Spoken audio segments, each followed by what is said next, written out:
مرحبا بكم مرة تانية في كايرو دار. والنهاردة إن شاء الله هناخد المحاضرة التانية في المناعة، وهي عبارة عن المناعة في جسم الإنسان. ومش هفكركم، احنا قلنا في المناعة في النبات اللي مناعة مهمة، ويعني إن شاء الله هيجي منها كمية كبيرة في الامتحان.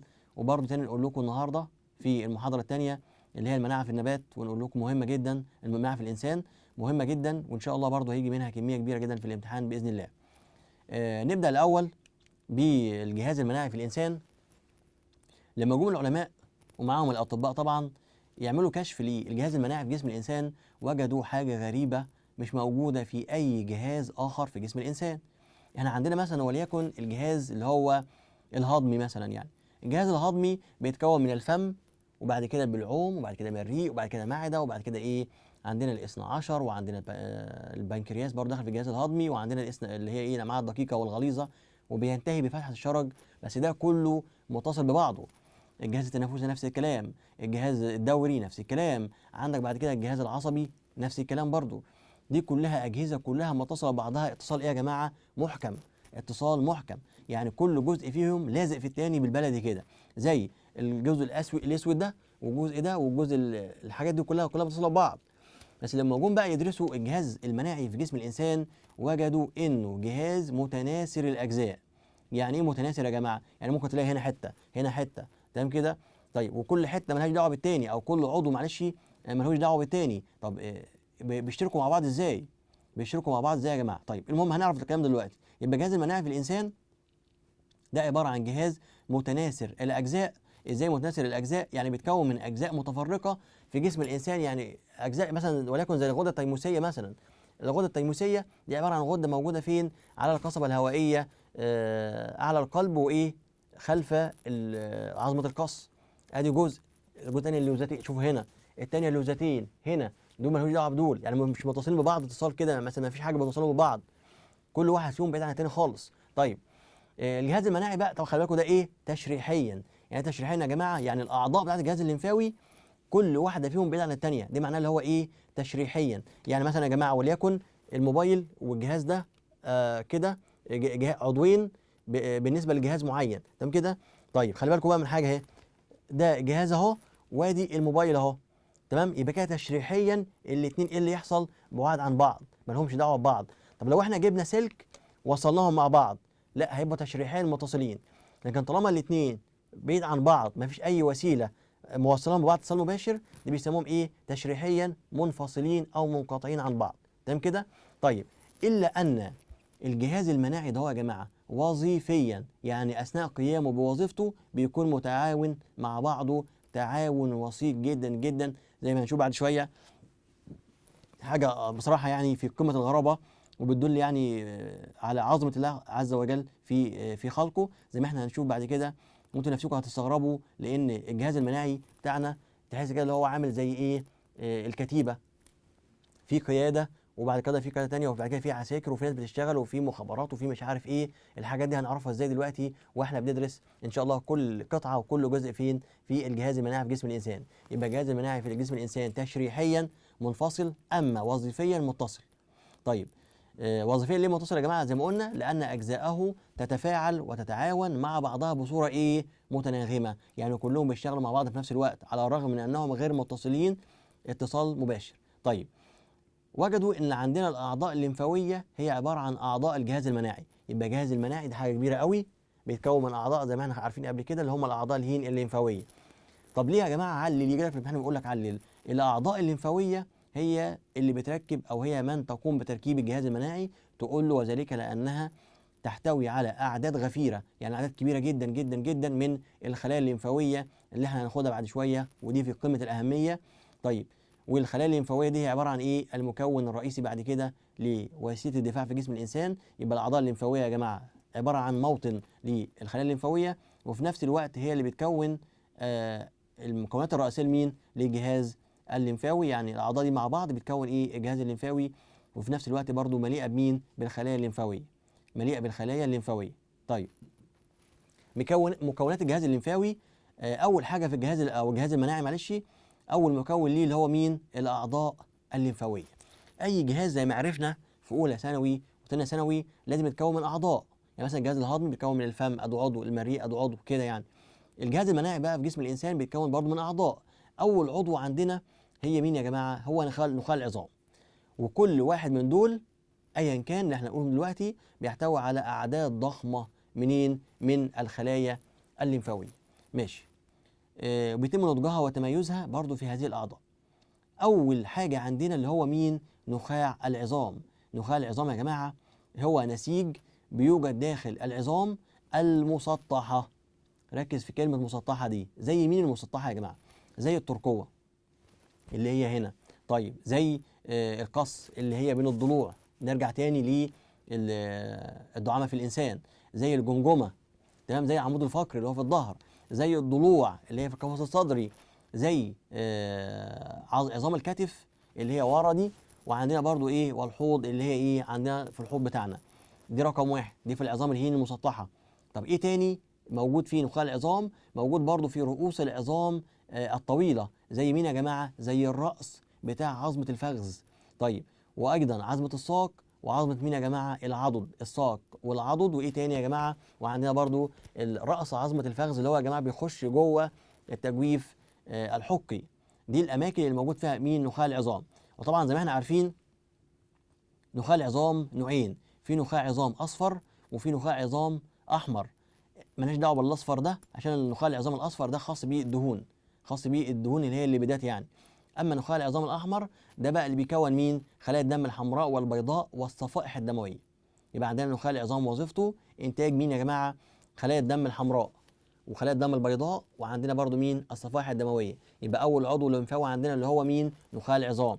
طيب نخاع العظام ده يا جماعه وظيفته ايه؟ انتاج خلايا الدم الحمراء، خلايا الدم البيضاء، وعندنا مين تاني؟ والصفائح بتاعه الدم يعني.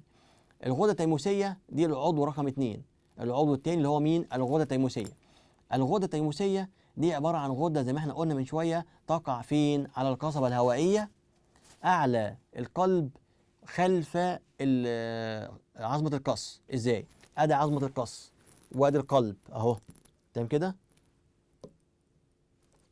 المهم يعني ده القلب ودي عظمه القص.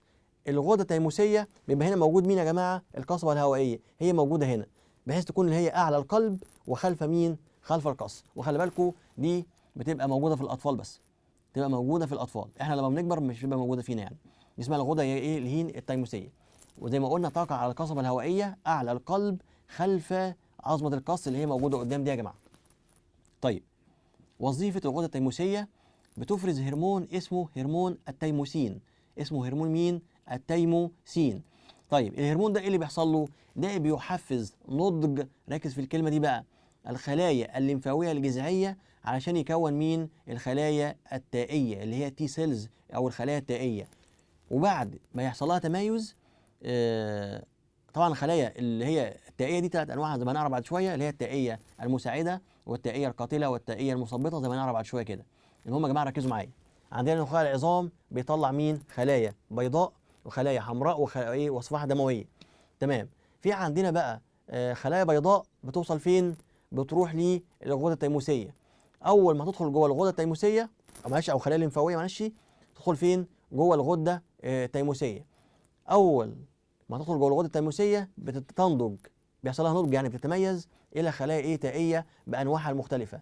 اما الخلايا الثانيه بقى اسمها خلايا البائيه، دي بتوصل للدم مباشره، مش بيحصل لها تميز، هي اصلا جايه من نخاع العظام على الدم على طول. اما الخلايا التائيه بتيجي من نخاع العظام توصل للغده التيموسيه، بيجي هرمون التيموسين يعمل لها نضج. بعد ما تنضج توصل بعد كده لمين؟ للاوعيه الدمويه. الخلايا التائيه ماشي. زي ما احنا شايفين في الصوره دلوقتي يا جماعه قدامنا، ده اسمها الغده التيموسيه اللي هي باللون الاصفر اللي فوق دي. نكمل. تاني واحد اسمه الطحال او تالت عضو اسف اسمه الطحال. والطحال ده عباره عن ايه؟ عضو لمفاوي صغير حجمه قد القبضه دي كده يا جماعه، حجمه قد القبضه، لونه احمر قاتم. طيب مكانه يقع على الجانب العلوي الايسر. الجانب العلوي الايسر اللي هو جنب المعده كده، بيبقى جنب المعده يا جماعه، العلوي الايسر من تجويف البطن. طيب الطحال وظيفته ايه؟ ليه وظيفتين في الجهاز المناعي. رقم واحد بيعمل ايه يا جماعه؟ ان هو بيحتوي على عدد كبير من خلايا دم بيضاء متخصصه اسمها خلايا بلعميه كبيره. هنعرف بعد شويه ان الخلايا البلعميه الكبيره عندنا نوعين، في خلايا بلعميه كبيره ثابته وخلايا بلعميه كبيره دواره، بس لما نوصل ليها ان شاء الله. طيب وظيفه الخلايا البلعميه الكبيره دي بتعمل ايه يا جماعه؟ دي بتقوم بالتقاط كل ما هو غريب عن جسم الانسان، سواء كان ميكروب او جسيمات بيطلقها هذا الميكروب، او خلايا جسديه هرمه زي كريات الدم الحمراء مثلا، وهي في اخر عمرها بعد 4 شهور زي ما قلنا السنه اللي فاتت الكلام ده. تمام. وبعد ما يهجم عليها بيبتلعها بعمليه اسمها البلعمه زي ما هنشوف بعد كده، ثم يقوم بتفتيتها الى مكوناتها الاوليه ليتخلص منها ايه؟ الجسم. طيب الحاجه الثانيه برضو في موضوع الطحال ده يا جماعه، اللي هو بيحتوي على ايه؟ بيحتوي على خلايا دم بيضاء اسمها خلايا ليمفاويه. اسمها خلايا ايه؟ ليمفاويه. الخلايا الليمفاويه دي وظيفتها بتعمل ايه يا جماعه؟ بتطلق بروتينات خاصه في الدم تعرف باسم الاجسام الهين المضاده. خلي بالكم من حاجه عشان برضو ما نتوهش تاني، هقولها لكم من دلوقتي تمهيدا للي احنا هنقوله بعدين. احنا عندنا خلايا اسمها خلايا البائيه. الخلايا الليمفاويه دي بعد شويه هتكون خلايا اسمها خلايا ايه؟ بائيه، ومن شويه كونت خلايا تائيه. الخلايا الليمفاويه بتعمل ايه يا جماعه؟ البائيه بتكون خلايا بلازميه. الخلايا البلازميه دي بتكون اجسام مضاده، بس هنا باختصار لانه لسه هيشرحها لك تاني بعدين. يبقى يقول تاني يا جماعه، بيحتوي على خلايا دم ايه؟ بيضاء. تمام كده؟ تسبب الخلايا الليمفاويه، ودي بتطلق بروتين خاص في الدم يعرف باسم الاجسام الهين المضاده. الاجسام المضاده دي تتولى مهمه الدفاع عن الجسم ضد الجراثيم وايه تاني؟ والفيروسات. الجزئيه دي بالذات شرحها هيطول قدام، بس انا هقول لكم دلوقتي باختصار شديد. باختصار شديد، ادي خليه دم بيضاء وادي ميكروب. خليه الدم البيضاء فيها مستقبلات بيتعرف على حاجه اسمها انتيجين موجود في سطح الميكروب. بعد ما تعرف عليه تسيبه وتبدا تكون ايه بقى؟ خلايا بلازميه بائيه. هنعرف الكلام ده بعدين. الخلايا البلازميه البائيه دي هي اللي بتكون مين؟ الاجسام المضاده. بتكون مين يا جماعه؟ الاجسام المضاده. طيب بس انت مطلوب منك في اللحظه دي تعرف اللي احنا عندنا خلايا دم بيضاء اسمها خلايا ليمفاويه، دي بتكون اجسام ايه؟ مضاده، لانه لسه هشرحها لك تاني بعدين عشان ما تتوهش بس. ودي الاجسام المضاده دي بتتعرف على الميكروب او الانتيجين الموجود على الميكروب او الانتيجين اللي بيفرزه الميكروب عشان تحمي الجسم ايه؟ منه خالص، يعني زي ما احنا هنشوف بعد شويه. عندنا بعد كده ده الطحال اهو يا جماعه، شكل الطحال زي ما احنا شايفين كده اهوت بلون احمر قاتم زي ما احنا شايفين كده.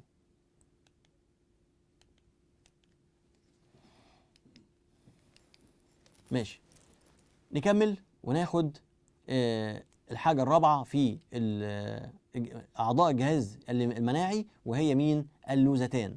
ده رابع عضو عندنا في الجهاز المناعي، وهو اسمه ايه يا جماعه؟ اللوزتان.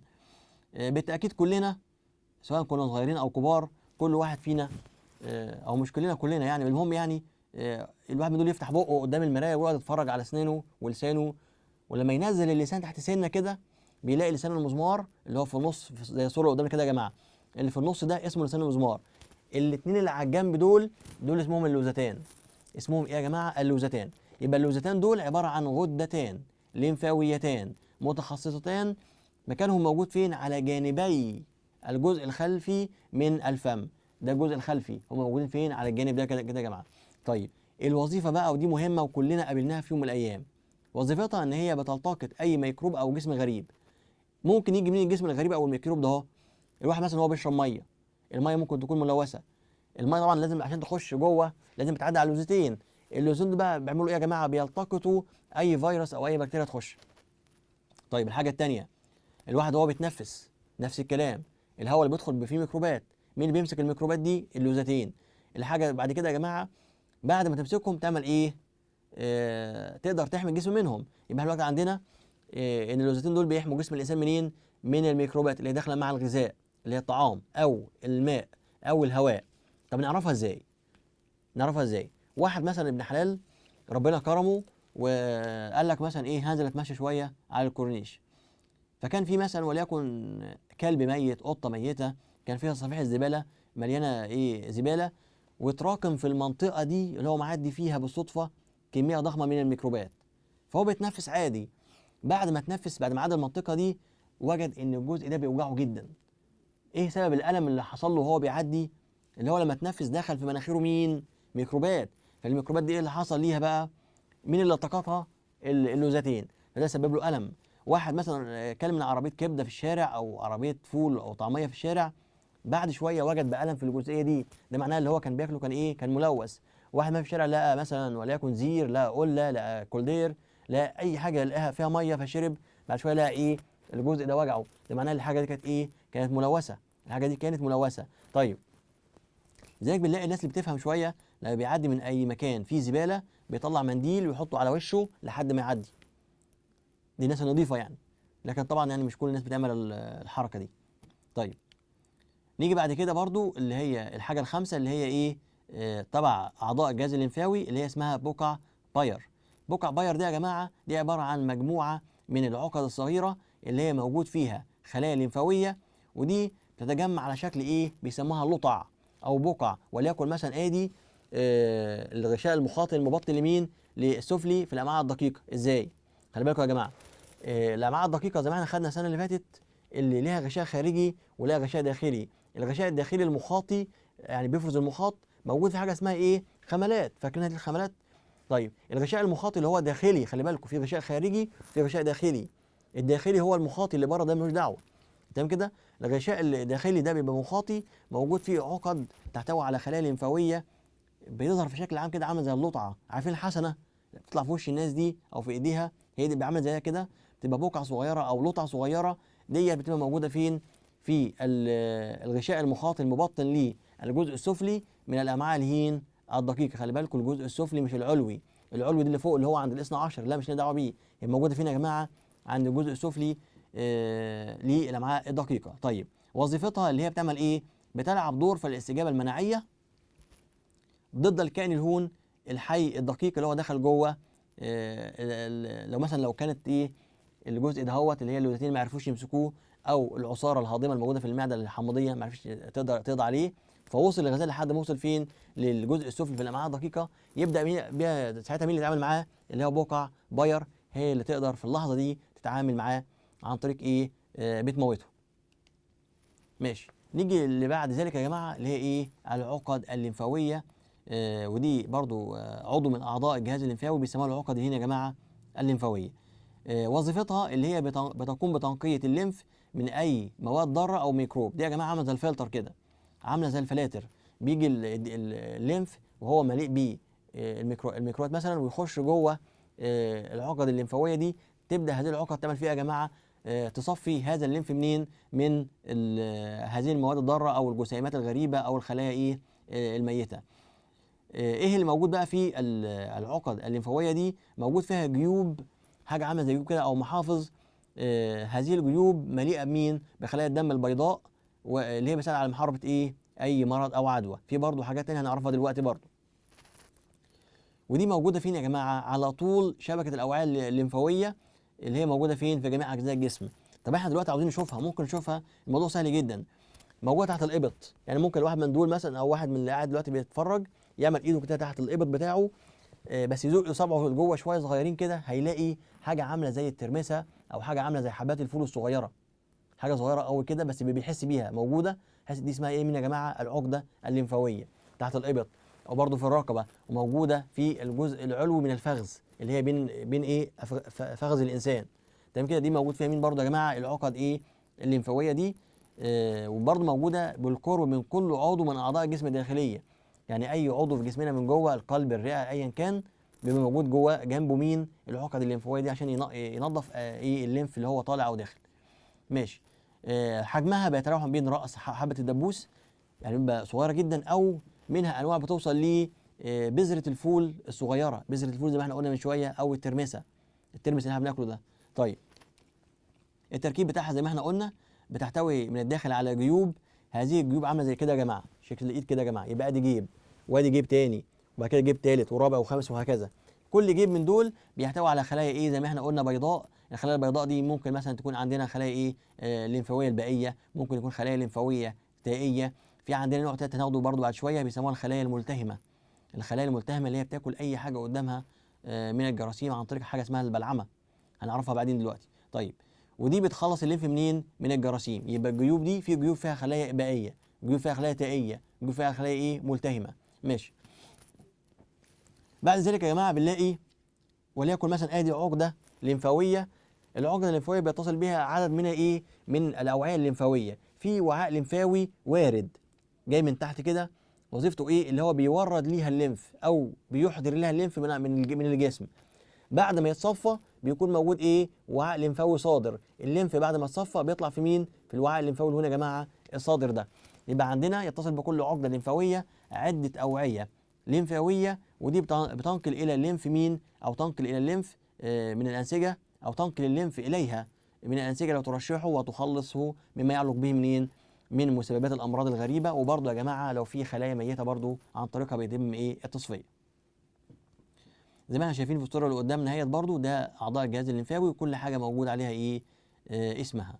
بس طبعا الطحال زي ما احنا شايفين كده، او دي عقده ليمفاويه. عندك الطحال تحت اهوت، وعندك الغده التيموسيه، وعندك اللوزتان، وعندك نخاع العظام، وعندك ايه برضو يا جماعه؟ عندنا الاوعيه الليمفاويه منتشره في جسم الانسان بالكامل. بس طبعا يا جماعه بتبقى اكبر عقد موجوده في الرقبه، وموجوده تحت الابط، وموجوده ايه؟ بين الافخاذ، بين الفخذه الرجل بتاعت الانسان يعني. بعد كده يا جماعه ناخد بقى الخلايا الليمفاويه. احنا كده اتكلمنا عن ايه؟ الاعضاء الليمفاويه. ناخد بقى دلوقتي حاجه تانية اسمها ايه؟ الخلايا الليمفاويه. الخلايا الليمفاويه ده يا جماعه بتشكل حوالي 20 الى 30% من خلايا الدم البيضاء. بتشكل كام؟ زي ما قلنا 20 الى 30% من خلايا الدم البيضاء. وهنعرف بعد كده اللي هم ليها اشكال عديده زي ما هنعرف بعد دلوقتي. بتتكون فين؟ بتتكون في نخاع العظام الاحمر مش الاصفر. احنا قلنا من شويه نخاع العظام الاحمر بيتكون في مين؟ كرة الدم الحمراء والبيضاء والصفائح الدمويه. اما الاصفر موجود في الخلايا الدهنيه. يبقى اذا الخلايا الليمفاويه اللي هي بتمثل 20 ل 30% من خلايا الدم البيضاء. طبعا يا جماعه الدم البيضاء دي اساس الجهاز المناعي، ودي منها اشكال كتير. طيب الخلايا الليمفاويه بقى جزء من ضمن الاجزاء دي، او فصيل من ضمن فصائل الخلايا الدم البيضاء بيمثل كام؟ 20 الى 30 فين في المية. وده بيتكون زي ما قلنا من شويه في نخاع العظام الاحمر. طيب وجدوا ان في بدايه نشاتها، يعني اول ما تتكون في نخاع العظام بتكون غير متخصصه، او بمعنى تاني بيكون ليس لها اي قدره مناعيه. ما يكونش لها ايه يا جماعه؟ اي قدره مناعيه. طيب بس بعد فتره بيحصل ليها عمليه نضوج وتمايز فين؟ في الاعضاء الليمفاويه لتتحول بعدها الى خلايا ذات ايه؟ قدره مناعيه، عشان بعدها تتحول الى خلايا لها قدره ايه يا جماعه؟ مناعيه. يبقى في الاول خالص ما بيكونش لها اي قدره مناعيه، زي العيل الصغير لما يكون لسه مولود مش عارف حاجه. طيب بعد ما يكبر بيبدا بقى يميز اخواته، ابوه، امه، الاكل والشرب، الكلام ده كله يعني ده بعد ايه يا جماعه؟ بعد ما تنضج وتتميز. عشان زي هنشوف بعد شويه ان الخلايا الليمفاويه منها 3 انواع، وثلاث انواع دول منهم نوع اللي هو الثاني بينقسم ايضا الى 3 انواع. هي دي معناها النضج والتمايز. النضج اللي هي تكبر تتخصص يعني، وبعد ما تتخصص تبدا ايه؟ تتميز برضو الى انواع متعدده زي ما هنشوف بعد شويه، عشان يكون لها قدره مناعيه. الوظيفه بتاعتها دي بتدور في الدم، وهي بتدور في الدم بتدور على اي ميكروب او جسم غريب. ايه اللي بيحصل بقى اول ما تشوفه؟ بتكون بقى، تبدا بقى تشتغل اللي هو بيسموها ايه؟ الاليات بتاعتها، عشان تقدر ايه؟ تدافع عن جسم الانسان من هذه الميكروبات الممرضه اللي هي بتحاول غزو مين؟ الجسم، والانتشار فيه، وتخريب انسجته، وتعطيل وظائفه الحيويه. يبقى لما يجي يقول لك في الامتحان ما النتائج المترتبه على دخول ميكروب جسم الانسان، تقول له رقم 1 يغزو جسم الانسان، رقم 2 يتكاثر، رقم 3 ينتشر، رقم 4 يخرب الانسجه ويعطل الوظائف الحيويه للانسجه. الحاجه بقى الاخيره عند تعرف الخلايا الليمفاويه عليه تبدا تشغل الياتها عشان تبدا ايه؟ تقضي على هذا المرض وما نتج عن غزوه. تمام. نيجي بعد كده بقى زي ما قلنا من شويه اللي احنا الخلايا الليمفاويه ليها انواع. الانواع دي عندنا 3 انواع يا جماعه، 3 انواع. النوع الاولاني اللي هو مين؟ الخلايا البائيه. والنوع الثاني الخلايا القاتله الطبيعيه. والنوع الثالث الخلايا الهين التائيه. نبدا اول حاجه بالخلايا البائيه. الخلايا البائيه واكتبوها عندكم، نسبتها في جسم الانسان من 15 الى 10، او من 10 الى 15%. يبقى الخلايا البائيه نسبتها بالنسبه للخلايا الليمفاويه من 10 لكام؟ ل 15. خلي بالكم عشان في علاقه بين الخلايا البائيه والخلايا القاتله الطبيعيه. الخلايا البائيه من كام؟ من 10 ل 15. تمام كده؟ الخلايا القاتله الطبيعيه من 5 ل 10. بمعنى الخلايا البائيه B والخلايا القاتله الطبيعيه الاثنين مع بعض 20%. 20%. ال 20% دول بقى بيترتبوا على حسب مين؟ الظروف بتاعت جسم الانسان. يعني لو الخلايا البائيه 10 يبقى الخلايا القاتله الطبيعيه 10، لو الخلايا البائيه 15 يبقى القاتله الطبيعيه كام؟ 5، بحيث في النهايه الاثنين مع بعض يكونوا كام؟ 20%.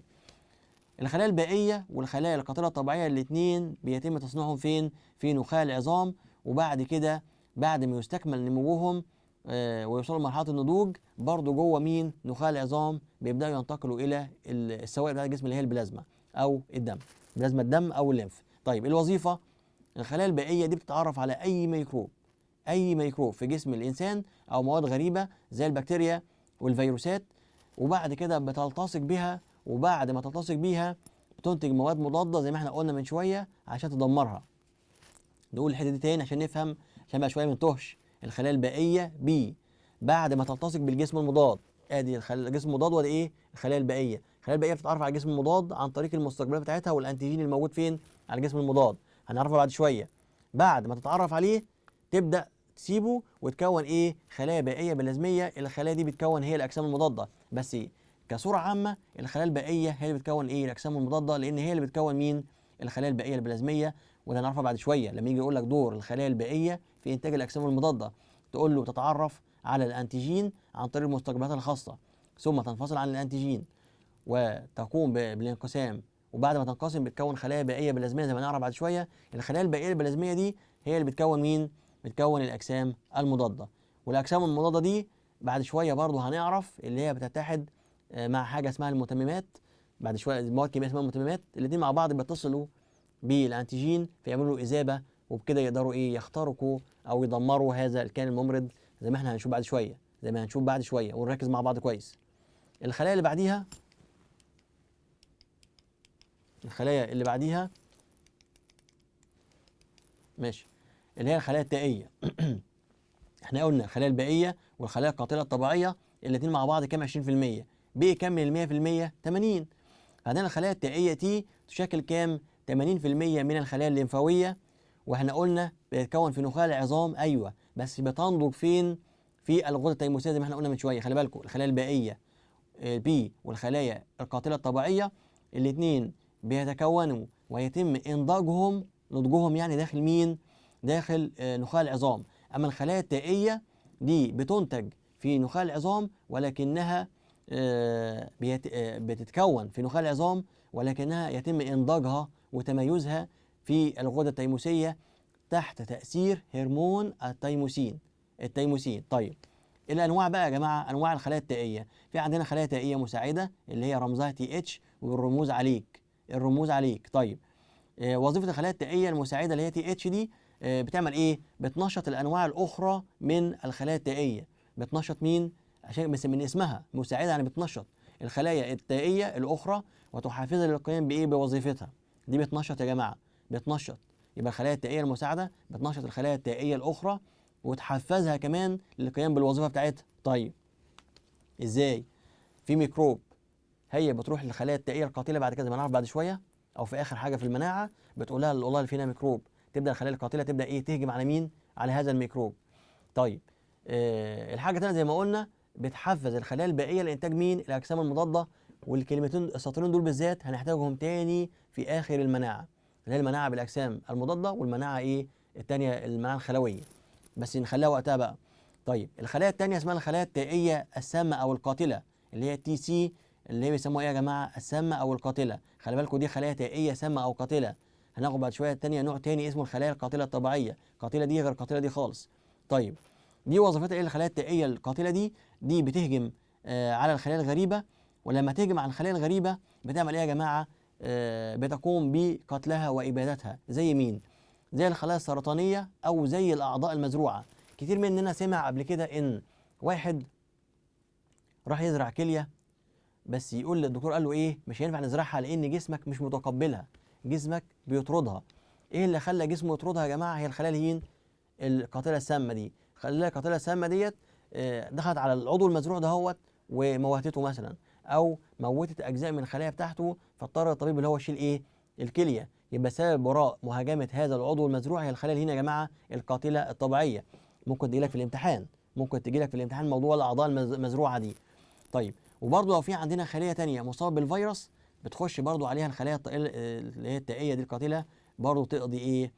عليها. طيب الخلايا الاخيره اللي هو بيسموها الخلايا المثبطه او الكابحه. المثبطه او الكابحه يا جماعه يعني بتفرمل كده بالبلد، يعني بتفرمل مين بقى؟ بتفرمل الخلايا اللي هي التائيه السامه، لان الخلايا التائيه السامه دي يا جماعه عامله زي مين؟ لما يكون في مثلا خناقه وفي ناس بتحوش وناس بتتخانق، فجاء البوليس معاه مين؟ جسم مركزي، معاه اسمه ايه ده اللي هو عساكر امن مركزي، خش ضرب في كله، سواء بيتخانق او بيتفرج او بيحوش، ما ميزش بين الناس دي كلها. طيب مين بقى دلوقتي اللي عليه يميز؟ الضابط، والله اضرب الناس اللي بتتخانق دي، والناس دي لا مالهاش دعوه بيهم، دي بيتفرجوا بس. مين بقى اللي ليه دور في كده يا جماعه في جسم الانسان؟ اللي هي مين؟ الخلايا التائيه الهين المثبطه او الكابحه، دي اللي بتنظم بقى يا جماعه. دي بتعمل ايه؟ بتنظم درجه الاستجابه المناعيه، يعني بتسرع او بتبطئ. تمام كده؟ طيب الحاجه الثانيه، بتثبط او بتكبح عمل الخلايا التائيه والبائيه بعد القضاء على مين يا جماعه؟ على الكائن الممرض، لان الخلايا التائيه والبائيه لو فضلوا شغالين بعد القضاء على الكائن هيموتوا جسمنا، لان هم متخصصين للقتل، الاثنين بيقتلوا، فلازم حاجه توقفهم بحيث ان ايه اللي يحصل للكائن؟ يعيش. هو وظيفتكم اللي انتوا تموتوا الكائن الغريب، طب انتوا موتوه خلاص، المفروض بقى ايه اللي يحصل؟ ما تشتغلوا تاني، لا يروحوا جايين هاجمين مره تانيه على الجسم. فمين بقى اللي بيوقفهم؟ هي الخلايا التائيه المثبطه او الكابحه اللي هم بيسموها تي اس. ماشي، نكمل عشان ناخد ايه رابع حاجه اللي هي اسمها ايه يا جماعه؟ الخلايا البلعميه، او في واحده ثانيه قبليها اللي هي اسمها ايه؟ الخلايا القاتله الطبيعيه. الخلايا القاتله الطبيعيه دي يا جماعه بس هي مش موجوده هنا في الشريحه، بس نقولها، دي ايضا بيتم تكوينها وانضاجها، يعني النضج بتاعها في نخاع العظام برضو مره ثانيه، بس خلي بالكم زي ما احنا قلنا من شويه في نسبه وتناسب.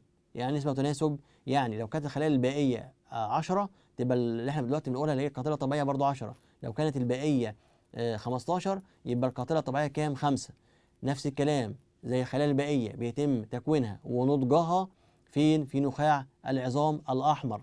نخاع العظام الاحمر وظيفتها اللي بتعمل ايه يا جماعه؟ دي بتهجم على الاجسام الغريبه وبتكون انزيمات بتقوم بتدمير مين؟ هذا الجسم الغريب.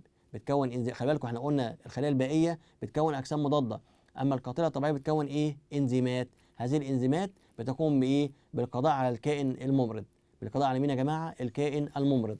وبكده خلصنا الخلايا ايه؟ الليمفاويه. ندخل بقى دلوقتي ليه النوع الاخر من الخلايا اللي هي موجوده في الجهاز المناعي، ودي خلايا جديده. خلي بالكم احنا قلنا من شويه الخلايا الليمفاويه منها بائيه ومنها تائيه ومنها قاتله طبيعيه، دول كده خلاص نوع لوحده كده لهم دور هنعرفهم بعدين. النوع الثاني من الخلايا اسمها ايه؟ الخلايا البلعميه الكبيره، ودي مهمه جدا في الجهاز المناعي بتاعنا. منها بقى نوعين مهمين جدا. النوع الاولاني اسمه ايه؟ الخلايا البلعميه الكبيره الثابته، خلايا بلعميه كبيره ثابته. والثانيه اسمها خلايا بلعميه كبيره برضو بس ايه؟ دواره. طب ايه الفرق يا جماعه ما بين دي وما بين دي؟ كلنا اكيد شفنا على اليوتيوب مثلا او في اي فيلم او في اي مسلسل زي ما يكون يعني التعبان ده هوت، وليكن مثلا ادي كائن اهو، وادي التعبان اهو مستخبي وسط الاعشاب او مستخبي وسط الرمل، والكائن ده وليكن الفأر مثلا معدي كده بالصدفه مش واخد باله ان التعبان مستخبي، راح التعبان عمل ايه مره واحده؟ هجم على مين؟ على هذا الفأر او ايا كان هذا الكائن، صح كده؟ طيب فالخلايا بقى البلعميه الكبيره الثابته عامله زي التعبان بالظبط يا جماعه. دي بتبقى ايه؟ موجوده كده اهوت ساكنه، ماشي، بس بتكون ساكنه ازاي؟ ساكنه في مكان معين بس عندها تاهب. يعني ايه؟ عامله زي الرادار كده، تبدا تفكر او تحس اي ميكروب معدي تروح جايه على طول عامله فيه ايه؟ هجمه عليه على طول، هجمه عليه تروح جايه ايه؟ بعد كده تبتلعه عن طريق خاصيه اسمها البلعمه، وبعد ما يخش جواها زي ما نعرف بعد كده بتقوم بافراز انزيمات لايسوسوميه عليه فتقطعه لاجزاء صغيره، وبعد كده بيتحد مع بروتين MHC2 اللي هو اسمه ايه؟ بروتين التوافق النسيجي. هناخده في الاخر خلاص ان شاء الله الكلام ده. يبقى الخلايا البلعميه الكبيره احنا قلنا خلايا بتبقى متاهبه يعني مستعده للهجوم، اي فيروس او بكتيريا او جسم غريب بيخش تروح هي هجمه فين؟ هجمه عليه على طول، وبعد كده تقوم ايه؟ بتحليله داخلها طبعا عن طريق الانزيمات اللايسوسوميه زي ما هنعرف ايه بعد شويه. طب الثانيه بقى اللي هي الخلايا البلعميه الكبيره او الدواره، ايه الفرق ما بين دي ودي يا جماعه؟ ان الخلايا البلعميه الكبيره او الدواره دي لها حاجه مهمه جدا، دي بقى يا جماعه عامله زي المخابرات. يعني ايه مخابرات يا جماعه؟ يبقى هي بتلف في جسم الانسان، رايح حاجات على طول في جسمه. طيب وهي في جسمه بتعمل حاجه غريبه يا جماعه، ولكن مثلا فيروس ضرب وليكن مثلا الكبد، فيروس ضرب الكلى، فيروس ضرب القلب، بتجمع معلومات عن هذا الفيروس وبعد كده تروح توصله لمين؟ للخلايا المختصة. يعني هنعرف بعد شوية اللي احنا عندنا كل خلية بائية بتنتج نوع معين من الأجسام المضادة، وكل أنتيجين بيتفاعل مع نوع معين من الأجسام المضادة، فما ينفعش يتفاعل مع واحد تاني، يعني بيكون متخصص، يعني الجسم المضاد متخصص لكل جسم مضاد أنتيجين معين. طيب هي مثلا وليكن عرفت ان الفيروس ده الانتيجين اللي عليه انتيجين معين، تمام كده، فتروح تبلغ مين بقى؟ خليه الدم البيضاء المتخصصه او التائيه المتخصصه اللي هي تهجم على مين؟ على هذا الفيروس، لان هو ده اللي يتناسب معاها، يعني مهمه جدا. طيب يبقى اذا دي بتحمل المعلومات اللي تم جمعها عن الميكروب والاجسام الغريبه، وبعد كده تعمل ايه بقى؟ تقدم هذه المعلومات لمين؟ للخلايا المناعيه المتخصصه اللي هي موجوده فين؟ في الخلايا الليمفاويه زي ما احنا قلنا من شويه، لان احنا خلي بالكم كل خليه دم بيضاء بتفرز نوع معين من الاجسام المضاده، وكل جسم مضاد خاص بانتيجين معين، يعني جسم مضاد بيأثر على الانتيجين ده ما ينفعش يأثر على الانتيجين ده، لا هو ليه انتيجين واحد بس، ليه انتيجين واحد بس. طيب فهي بقى بتروح توصل ليهم والله في فيروس ضرب الحته دي، الفيروس ده الانتيجين اللي عليه 1 2 3، طب ابعت لي انت بقى الخلايا اللي عندك اللي هي تتفاعل مع مين او تقدر على مين تكون اجسام مضاده لهذا الانتيجين المعين ده. وبكده يا جماعه ايه اللي يحصل؟ نبدا يكون في تنوع زي ما احنا قلنا وتناسق وتناغم ما بين جسم الانسان او الجهاز المناعي في جسم الانسان، عشان نقدر في النهايه نقضي على مين؟ على هذا الكائن الممرض. وبكده نكون بفضل الله خلصنا المحاضرة الثانية في الجهاز المناعي، وطبعا هي خاصة بجزء صغير برضه في الجهاز المناعي في جسم الإنسان، وإن شاء الله المحاضرات القادمة هنكمل فيها الأجزاء الأخرى من المناعة في جسم الإنسان. ونشكركم من كايرو دار اليوم السابع، والسلام عليكم ورحمة الله وبركاته.